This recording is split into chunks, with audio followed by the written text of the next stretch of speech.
The birth of a villain, fat gets blamed. Heart attacks arrived like a new kind of storm in mid-century America, men in their 40s and 50s collapsing at work, headlines asking why. Doctors were guessing in real time. Labs focused on cholesterol because they could measure it. Politicians wanted something to tell the public. People wanted a culprit they could see on their plate. Into that moment stepped a clear, elegant hypothesis. Eat less saturated fat, lower your blood cholesterol, reduce heart disease. It fit the tools and the fear. It also fit the camera. Fat looks like fat. Butter, bacon, cream, easy villains, intuitive to blame. Complex metabolic pathways and multiple interacting risks. That doesn't fit on the evening news. Stakes, families wanted fathers to live. Employers wanted healthy workers. The government wanted a unified message. If saturated fat was the lever would be pulled everywhere. Food advice, institutional menus, eventually the grocery aisles. The risk, buried under urgency, was that a simple story would beat a truer one. Action, early feeding studies in the 1950s showed dietary fat could bump cholesterol in some subjects, sometimes inconsistently. Observations from post-war Europe suggested poorer regions eating fewer animal fats had less heart disease. That pattern felt persuasive, and in a post-war culture enamored with linear progress, the leap from correlation to cause came quickly. Conferences turned debate into direction. The phrase diet heart started to travel from journals to magazines to breakfast tables. Meanwhile, something else was happening. Researchers who looked closely saw variation. Different people reacted differently to the same diets. Blood lipids weren't a single number. Triglycerides, HDL, LDL, particle sizes, the details didn't fit a one-sentence fix. But those details lived in spreadsheets, not headlines. The public heard a headline. Impact, fat became the villain. Hospitals taught low-fat meals to cardiac patients. Cookbooks taught America to trim, skim, and substitute. Food companies read the room. If fat was fear, low fat could be hope in bright fonts at eye level. A label became a shield and a sales plan. Stakes, when a nation rewires eating around one nutrient, everything downstream changes. What farmers grow, how factories formulate, what cafeterias serve. People's daily hunger and energy, too. Remove fat and you remove a major driver of satiety. Something has to fill the hole. Carbohydrates were cheap, shelf-stable, and easy to engineer into something that felt indulgent without sounding dangerous. Action, government agencies under pressure to deliver clarity preferred a single target to a tangle of caveats. Limit saturated fat, lower total fat. The nuance, what replaces the fat, how foods are processed, which fats differ, fell away. Media amplified the simplicity. A telegenic expert with a clear message always beats a careful scientist with a stack of caveats. Recipes changed. Margarine replaced butter in family fridges. Cereal got a health halo. Yogurt lost fat and gained sweetness. The story moved from policy to pantry. What nobody knew at the time, or maybe didn't want to say out loud, was that the data didn't cleanly support the public certainty. Population curves could be drawn to fit the hypothesis, but other curves disagreed. Trials that tried to lower fat didn't consistently prevent heart attacks. Some biomarkers moved in opposite directions. Lower LDL here, higher triglycerides there, HDL dropping where you didn't want it to. But the ideological cement was setting. Questioning, it felt like attacking a life raft. Impact, a commercial era opened. Low fat became both virtue signal and permission slip.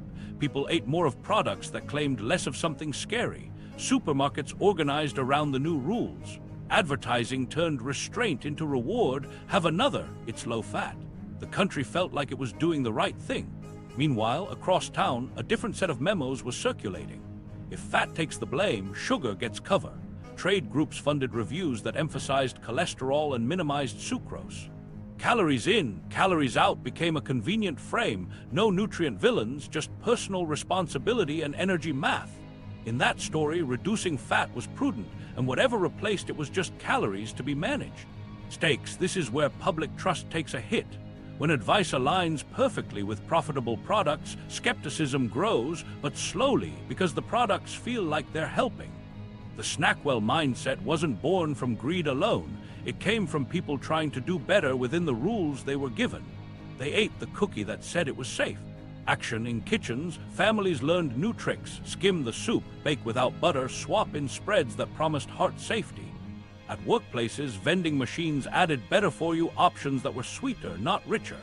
Physicians repeated the messaging, insurers tied programs to it, schools standardized menus around it. The system locked in. Impact at scale, the body's feedback began to show up: hunger between meals, energy dips, snack cycles. But that reckoning comes later in our story. For now, the birth of a villain was complete. Fat had a face, sugar had a shadow. The stage was set for a study to become a story so powerful it would steer a nation, and the headlines were ready to print. The Keys Study and the 7 Countries Story. 3 days earlier in our timeline, a physiologist packed a suitcase with notebooks and a working theory. Ancel Keys had watched the new American heart attack wave and believed diet sat at the center. He needed evidence that people could see. What he built next would become the most famous graph in food history and the most argued over. Stakes: this was the moment a hypothesis could become policy fuel. If Keys could show a clean line from fat to death, governments would move, and so would manufacturers. If he was wrong, or only partly right, the consequences would echo through every lunch tray in the country. Action on stage came 2 acts. First, a presentation that sketched a simple pattern. Countries eating more fat had more heart disease. You might be surprised to learn critics argued the early graph left out countries that broke the line. The line looked almost too perfect. Critics later said those 6 points were chosen because they fit. Broader data sets blurred the picture. Keys pushed on. The second act was the 7 Countries Study, launched in the late 1950s, enrolling middle-aged men across Europe, the US, and Japan. Researchers measured diets, blood lipids, and then waited years to count heart attacks. It was ambitious, expensive, and the first of its kind. Meanwhile, something else was happening. Scientific confidence and public certainty were moving at different speeds. Inside the study, diet assessment relied on what communities reported and what investigators could sample. Food varied by season. People didn't eat the same way every week. The methods were the best available, but they weren't perfect. Outside, the media wanted an answer. Keys offered one with conviction. Saturated fat and dietary cholesterol raise serum cholesterol. High serum cholesterol drives coronary disease. The chain felt logical, and the images were sticky. Butter on toast, fat in a pan, arteries as pipes. Impact: the 7 Countries publications in the 1970s delivered a headline-friendly result. Regions with higher saturated fat intake had more heart deaths. Mediterranean and Japanese cohorts had fewer. The story took off. Conference halls applauded. Funding followed the narrative. Eat less fat moved from discussion to doctrine. For policymakers, a cross-country map was easier to act on than a thicket of confounders. Stakes: dissenters risked careers by tapping brakes. Some pointed to selection issues, why these countries, not others, and to nutrients traveling together. In places with more animal fat came more calories, different smoking patterns, different labor, different trans fats from margarine. Others noted lipid details. Triglycerides and HDL mattered, not just total cholesterol. Not all LDL behaved the same. These weren't TV lines, they were clinic lines on lab slips. Action: a 1957 critique argued that if you plotted more nations, the tidy line bent. Later, trials trying to lower total fat found mixed results. LDL down, triglycerides up, HDL down, an arithmetic that didn't always cut risk the way people hoped. But those trials arrived after the cultural cement had set. Keys, forceful in debate, 1 microphone time. He didn't invent the entire diet heart hypothesis, but he became its face. Telegenic, quotable, certain enough for prime time. Meanwhile, across town, PR teams read the room. If the scientific consensus was pointing at saturated fat, then low-fat labels were the future. Food technologists got to work. Recipes lost cream and gained stabilizers. Mouthfeel came from starches and sugars. The 7 Countries story had lit a runway, and industry planned to land a fleet on it. Impact: in kitchens from Crete to Minnesota, the study's shadow stretched long. Greek olive oil, fish, and vegetables became the press-friendly shorthand for a heart-healthy pattern, even as real Mediterranean diets included more nuance than the Americanized versions allowed. In Japan, lower heart disease existed alongside other realities: lower total calories, different lifestyles, less ultra-processing. Those context points rarely made the headline. Stakes: if a study built to observe populations becomes the engine of individual prescription, errors scale. The wrong swaps, fat out, sugar in, could worsen the very markers people were trying to fix. The right swaps, fat quality, whole foods, less refined starch, got lost in translation. Action conferences amplified certainty. Editorials hardened positions. Nuance had to fight for oxygen. Keyes argued that critics were missing the forest for the trees. Critics argued the forest had species he wasn't counting. The 7 countries' work kept accumulating follow-ups, many valuable, some overinterpreted. It didn't prove saturated fat alone caused heart disease. It associated patterns of eating with patterns of outcomes and helped birth modern cardiovascular epidemiology. Impact, the image stuck anyway, fat equals death. That picture would anchor the first national guidelines and give low fat its halo. But even in those early years, the seeds of doubt were planted, selection confounding biomarker complexity. Those seeds would take decades to sprout in public. While fat took the blame, sugar was learning how to stand just off stage, in the dark, waiting for its cue to stay invisible. Sugar's quiet victory: funding, framing, and PR. While Keyes filled auditoriums, another engine was humming in quiet rooms with carpeted floors and good coffee. Trade groups read the diet heart moment as risk and opportunity. If saturated fat took the heat, sugar could step out of the spotlight. The plan wasn't to win a scientific truth. It was to shape the questions journalists asked and what policymakers heard. Stakes, billions in sweeteners flowed through cereals, sodas, baked goods, yogurts, and sauces. If sugar became a headline villain, reformulation would be costly and market share fragile. If the target stayed on fat, sugar could be the gap filler, cheap, stable, and easy to sell as light. Action internal memos framed the mission: refocus attention on cholesterol, fat, and personal responsibility. Commission reviews that critique sucrose studies as weak, elevate uncertainty, and end with a tidy line: more research is needed. Fund respected academics to write in prestigious journals, including a 1967 review that downplayed sugar and leaned hard on saturated fat. The Sugar Research Foundation and allied groups didn't need to own the narrative outright. They needed to make fat the obvious first suspect and calories in, calories out the official posture.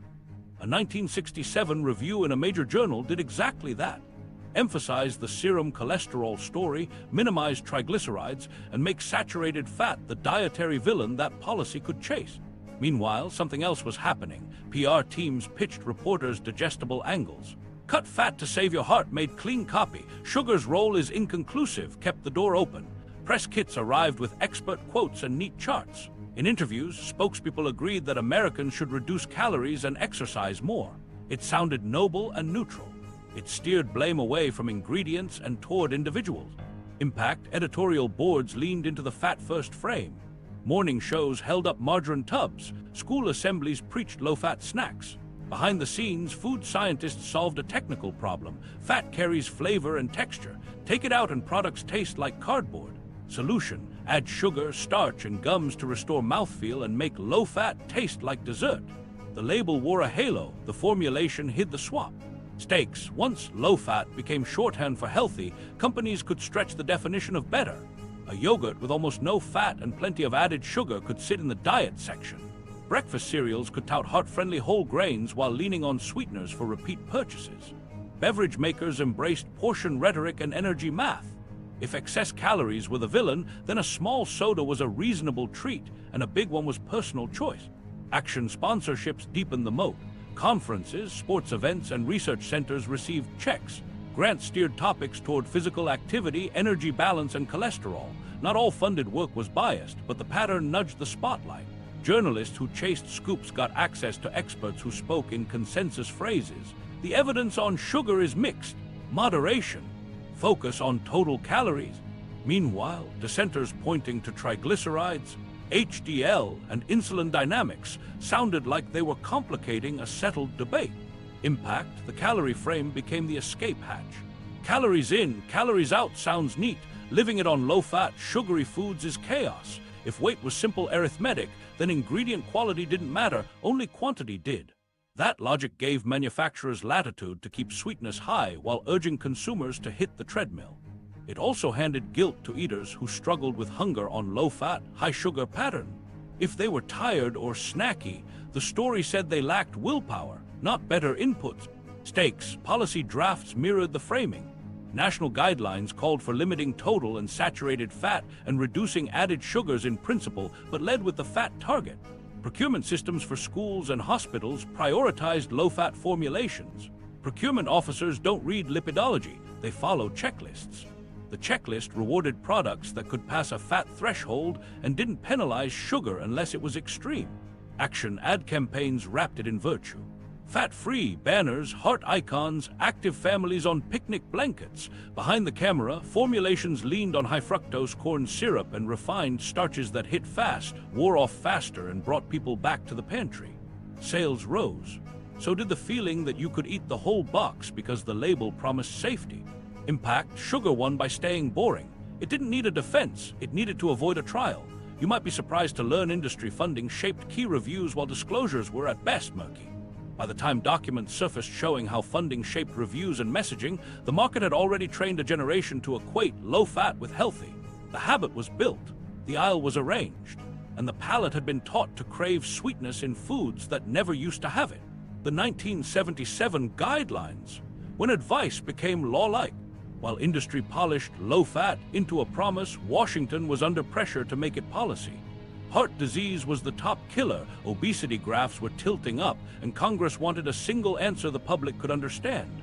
Hearings were scheduled, cameras were ready. Scientists arrived with caveats, staffers needed a sentence. Stakes, this was the hinge where advice could turn into infrastructure. If the message oversimplified, it would echo through school lunches, military bases, prisons, hospitals, every cafeteria with a procurement officer and a checklist. What went on paper would decide what went on plates. Action in 1977, a Senate committee released Dietary Goals for the United States. The language sounded cautious: reduce saturated fat and cholesterol, moderate total fat, cut sugar and refined carbohydrates, yet the hierarchy was clear. Fat came first. Sugar appeared, but without the teeth to rearrange an aisle. The phrase, "eat less fat," was the headline journalists grabbed and the shorthand bureaucracies could operationalize. Behind the scenes, agency staff tried to translate science into rules. How many grams, what percentages, which foods would count? Meanwhile, something else was happening. The regulatory state needed simple metrics. It's hard to buy diet quality at scale. It's easy to buy to a fat limit, so institutional menus were rewritten. Milk went from whole to skim. Butter budgets shifted to spreads. Ground beef got cut with soy. The vending machines swapped nuts for pretzels labeled low-fat. In schools, pizza crusts got bigger while cheese got thinner. In hospitals, desserts became light but sweeter. None of this required a law. It only required a guideline plus liability. No administrator wanted to be caught serving the wrong fat. Impact, the guidelines became law-like not by statute, but by procurement and fear. Public health departments wrote grants around compliance. Insurers designed wellness programs around the same thresholds. A new food pyramid would crystallize the visual later, but the foundation was poured here. The message sounded modern, rational, and patriotic. Eat the way experts say, save the nation from heart disease. It also created a template the food industry could solve for. Stakes, the checklist economy favors what can be engineered. If you're a manufacturer, you hit the fat number, then fix taste with sugar and starch. If you're a school district, you buy the compliant items with the best price. If you're a parent, you trust the label with a heart icon and the low-fat claim. The risk was metabolic. When you scale a swap that lowers satiety and speeds digestion, you can stoke hunger and cravings across millions of bodies. Action inside the committees, debates about evidence went long. Trials were mixed. Some cardiovascular endpoints didn't budge as expected. Researchers argued over whether total fat should be capped or just saturated fat reduced, whether carbohydrates should be unrefined, whether trans fats deserved their own warning. But the political clock kept ticking. Consensus language won the day, and dissenters were archived as appendices. When agencies produced the first official dietary guidelines in 1980, they echoed the goals with polished phrasing. The message to the public stayed simple: reduce fat, especially saturated, choose lean meats, increase grains, moderate sugar. Meanwhile, industry reps learned the cadence. They weren't officially writing the document, but they influenced the ecosystem around it. Comments, white papers, and the trade press translating guidelines into formulation blueprints. Universities trained dietitians in the new orthodoxy. Advertisers shaped consumer expectations. Supermarkets reorganized end caps. Impact, a national palate shifted. Children grew up thinking skim milk was virtue and egg yolks were suspect. Margarine replaced butter at potlucks. Low-fat yogurts began their long run as diet staples. Hospitals charted heart-healthy trays around fat targets. The military standardized rations with an eye on lipid profiles. None of this guaranteed worse health. Some changes likely help. But one consequence became clear in the lab slips. Triglycerides often crept up, HDL dipped, and hunger returned between meals. For many, the fix required snacks, compliant ones, conveniently sweet. Stakes. Once a guideline creates winners, change gets harder. If you question the fat cap, you're not just poking a theory, you're poking supply chains, contracts, and careers. Any pivot would need heroes willing to risk reputations and bureaucrats willing to revisit settled language. That wouldn't happen fast. The guidelines would update every 5 years, cautiously. Markets would update every quarter, aggressively. This was the moment advice became architecture. And architecture is hard to move.